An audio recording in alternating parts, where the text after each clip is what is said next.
Luto tayo ng ginataang sitaw na may tawilis na tuyo. Prito muna natin yung tawilis. Hanguin. At magigisa tayo ng bawang. Magigisa ng bawang.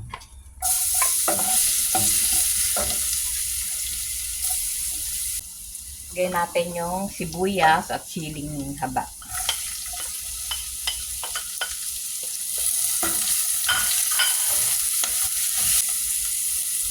Konting patis lang.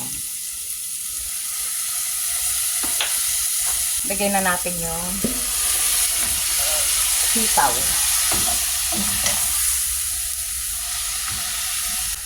Saka lagay natin yung gata.